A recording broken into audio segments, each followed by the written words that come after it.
రాజా సింగ్కు ముళ్లబాటేనా? మున్ముందు సవాళ్లు తప్పవా? తెలంగాణ రాజకీయాల్లో ఉంటారా? మహారాష్ట్రకు షిఫ్ట్ అవుతారా?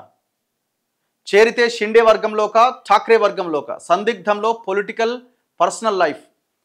ఇప్పుడు రాజా సింగ్కి అంత ఇబ్బంది ఉంది అని అనిపిస్తున్నదా అంటే ఖచ్చితంగా కొంత ఇబ్బందికరమైన పరిస్థితి ఒక రకంగా రాజా సింగ్కి.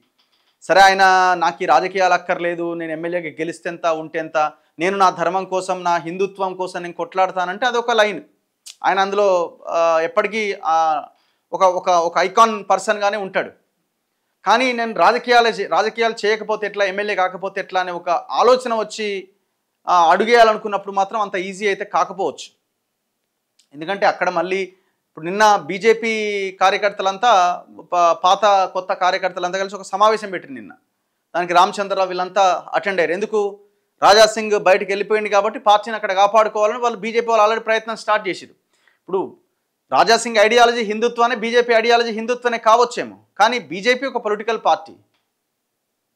సో వాళ్ళు రాజా సింగ్ని ఆయన రాజీనామాను ఆమోదించిన తర్వాత ఆయన మా లీడర్ కాదన్నప్పుడు వాళ్ళ రాజకీయం వాళ్ళు చేస్తారు కదా.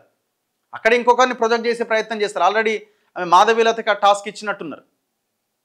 సో అట్లా ఆమె అన్ని ప్రాంతాలని తిరిగే ప్రయత్నం ఆమె చేస్తున్నది. రాజా సింగ్ రాజీనామా చేసిన రోజే సునీల్ బన్సలామని పిలిపించుకొని మాట్లాడి ఆమె వెంటనే అక్కడ ఉన్న బీబీ ఆలంని దర్శించి ఒక హడావుడి చేసే ప్రయత్నం చేసింది. నిన్నైతే రామచంద్రరావు ఆధ్వర్యంలో పాత గోషామహల్ కార్యకర్తలు వాళ్ళందరూ సమావేశమైనట్టున్నారు. సో మరి రాజా సింగ్ తనకున్న ఆ హిందుత్వ ఐడియాలజీతో మరి భవిష్యత్తులో గెలవడానికి అవకాశం లేదా అంటే అంత ఈజీ కాకపోవచ్చు. తను లోకల్ కాదు ఒకటి, సరే అక్కడ నార్త్ ఓటర్సు, మార్వాడీస్ వీళ్ళందరి ఓట్ బ్యాంక్ చాలా ఎక్కువగా ఉన్నప్పటికీ ఒక రాష్ట్రంలో ఆయన గెలవడం అంటే ఆయనకున్న ఐడెంటిటీ, ఆయన పనిచేసిన విధానము, ఆయన ఐడియాలజీ ఇవన్నీ కారణం అయ్యుండొచ్చేమో. కానీ అదే సమయంలో పార్టీ బలం కూడా అక్కడ ఖచ్చితంగా యాడ్ అవుతుంది. ఇప్పుడు పార్టీ అనే ఒక వ్యవస్థ సైడ్ అయిపోయిన తర్వాత ఒక వ్యక్తిగా తను ఇప్పుడు కొట్లాడాల్సి ఉంటుంది, గెలవాల్సి ఉంటుంది. అంత ఈజీగా? సరే, ఇప్పుడు ఫస్ట్ టైం ఇమీడియట్గా ఆయన మీద కొంత సింపతి సానుభూతి ఉంది కాబట్టి గెలవచ్చేమో, ఒకవేళ బై ఎలక్షన్ వస్తే చెప్పలేం. కానీ భవిష్యత్తులో కూడా తన రాజకీయం ఈ రకంగానే ఉంటుందని అనుకోవడానికి వీల్లేదు. అందుకే వీళ్ళు ఈ వార్త రాసినట్టున్నారు.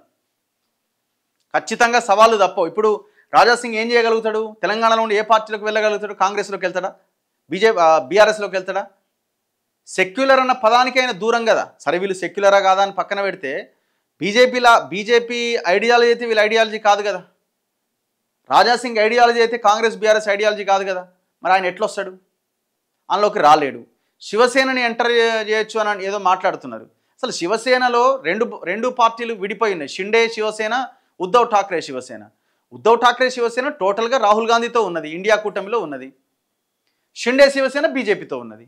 బీజేపీతో ఉన్న షిండే శివసేనలోకి ఎట్లా పోతాడు? బీజేపీ ఎట్లా రాణిస్తుంది? రానివ్వదు. ఇండియా కూటమితో ఎట్లా వెళ్తాడు? ఈయన వెళ్ళడానికి అవకాశం లేదు. ఇంకా మరి శివసేన అనే టాపిక్ ఎట్లా వస్తున్నది? చూడాలి మరి ఏం జరుగుద్ది అన్నది.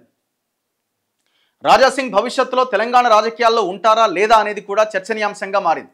బీజేపీ తరపున గెలిచిన ఆయన పార్టీ రాజీనామా అనంతరం పదవికి రాజీనామా చేస్తారనే ప్రచారం కూడా జరిగింది. అదే జరిగితే ఆ స్థానానికి బైపోల్ అనివార్యమవుతుంది. అప్పుడు తిరిగి ఆయన ఇతర పార్టీల నుంచి పోటీ చేస్తారా లేక ఇండిపెండెంట్గా పోటీ చేస్తారా అనే చర్చ సైతం జోరుగా సాగుతున్నది. అలా అయితే గోషామహల్ ప్రజలు మళ్ళీ ఆదరిస్తారా లేదా అనేది కూడా ప్రశ్నార్థకంగా మారబోతున్నది. ఎందుకంటే బీజేపీ హిందుత్వవాదం ఆయనకు కలిసి వచ్చింది. బీజేపీ లేకుంటే ఆయనను ఓటర్లు ఆదరిస్తారా లేదా అనే అంశంపైన చర్చ జరుగుతున్నది. రాజా సింగ్ పార్టీకి రాజీనామా అందించిన సమయంలో తనను డిస్క్వాలిఫై చేయాలని స్పీకర్కు లేఖ రాయాలని కేంద్ర మంత్రి కిషన్ రెడ్డి తెలిపారు. అనంతరం దీనిపై పార్టీ సైతం క్లారిటీ ఇచ్చింది. ఆయన తన పదవికి రాజీనామా చేయాలనుకుంటే స్వయంగా వెళ్లి స్పీకర్కు అందించాలని ఘాటుగానే సూచించింది. నువ్వు రాజీనామా చేయాలనుకుంటున్నావా ఎమ్మెల్యే పదవికి? చలో వెళ్ళి నువ్వు రాజీనామా చేసేయి. ఈయనేమంటుండంటే 30వ తారీఖు రాజీనామా చేసినప్పుడే కింద ఒక లైన్ పెట్టిండు, నేను బీజేపీ ఎమ్మెల్యేని కాబట్టి మీరు బీజేపీ అధ్యక్షులుగా ఉన్న కిషన్ రెడ్డి గారు మీరు వెళ్ళి స్పీకర్కి ఒక లెటర్ ఇవ్వండి అని, అనర్హత వేటు వేయమని. వీళ్ళు ఏమంటున్నారు? నువ్వే వెళ్ళి చెప్పుకో అని అంటున్నారు. కానీ ఏదేమైనా ఇది నేను అనుకోవడం అయితే ఇది ఆయన పొలిటికల్ కెరీర్లో ఒక పెద్ద బిగ్ మిస్టేకే అనిపిస్తుంది నాకైతే.